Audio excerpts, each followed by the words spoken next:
Welcome to another grammar lecture.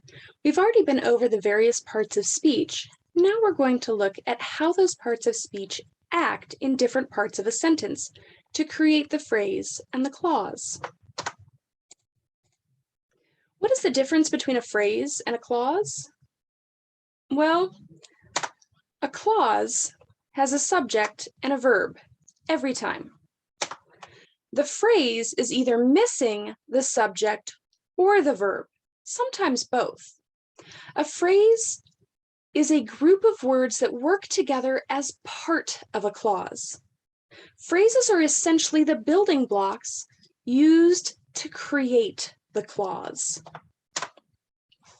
There are 8 different types of phrases, and we'll look at each one of these in turn.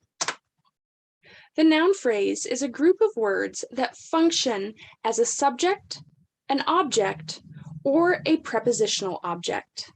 Examples of noun phrase would be that dog, Aunt Audrey's dog, the dog on the sofa, the neighbor's dog that chases our cat, the dog digging in the new flower bed. Note that the extra words in the phrase tell you more about the main noun, in this case, the dog. The verb phrase is part of the clause containing the verb and any helper verbs.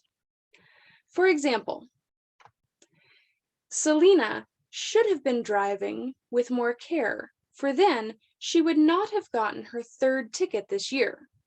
The bolded words are the verb phrase. The main verb alone would not make sense without the rest of the helping verbs.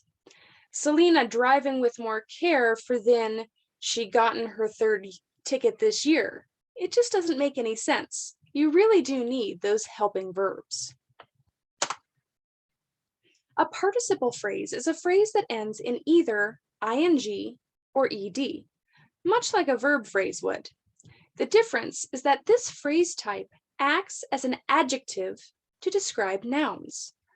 Note that each participle phrase from these examples is giving more information about a noun close to it.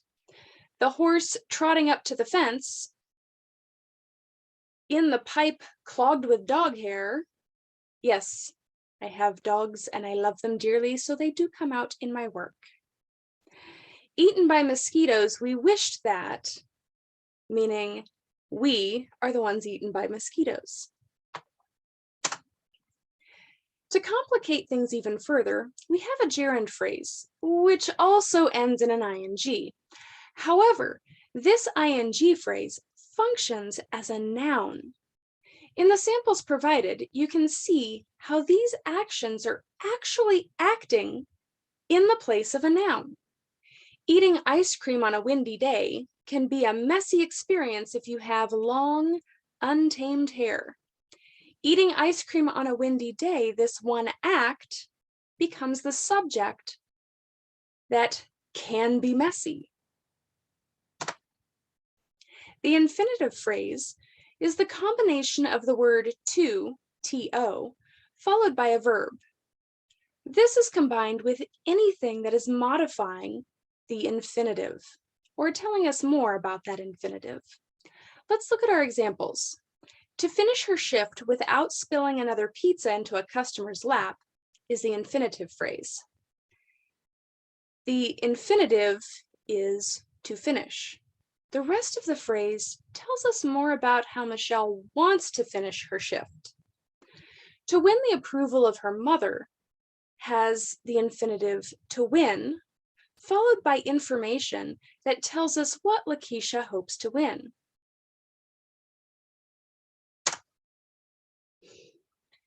The appositive phrase is a noun or noun phrase that renames the noun right beside it.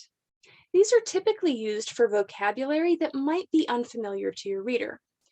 For example, unless you're well-versed in technology, you're not likely to know what type of computer a 486 computer is. In this case, there is more information that is needed to make the meaning of this word clear to the reader. And the example is a modern-day dinosaur. That tells you it's really old technology. An absolute phrase combines a noun and a participle to modify or describe an entire sentence. Let's look at the second example here. Her arms folded across her chest is telling us how Professor Hill warned the class about the penalties of plagiarism. Hint, hint. So what? I'm sure at this point that's exactly what you're asking yourself. Why do I need to know all of this? It's not so much the language that I want you to pick up on, it's the way these pieces are used in a sentence that really matters.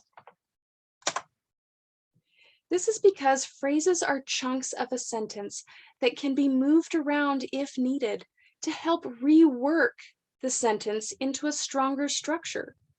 Some phrases can even be replaced with more concise language. And as we saw with the appositive, knowing the way these phrases work can even help you with the use of exact language and reader comprehension. The big takeaway here is that the clause has both the subject and the predicate, and is made up of at least two phrases, a noun phrase and a verb phrase. And all of this leads up to our last point, that there are two different types of clauses. There are dependent clauses and independent clauses. The dependent clause cannot stand alone. It needs something in order for it to make complete sense. It is a clause, so it does have a subject and a predicate, but for some odd reason it feels incomplete. It's like a toddler just learning to walk. It has everything it needs, but it can't quite go from the coffee table to the couch on its own. Then you have the independent clause. This can stand alone. It makes complete sense by itself. It's like the adult who just moved into a new apartment and is finding those threads of independence, or the parent who holds out their hands for that little toddler to find stability on its wobbly feet. And the reason you need to know that this is because we have independent and dependent clauses to help with our next grammar lesson and covering varied sentence structures. In that lesson, you're going to learn about how the independent and dependent clauses work together to help you flow easily between your thoughts and give your reader a variety in your sentence formats. For now, remember that the phrases are the building blocks of the clause. Knowing how to use a phrase correctly will help you to enhance your message to your reader and ensure clarity in your writing.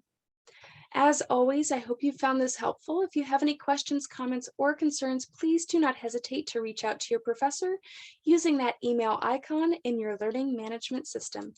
Thanks so much, and I'll catch you on the flip side.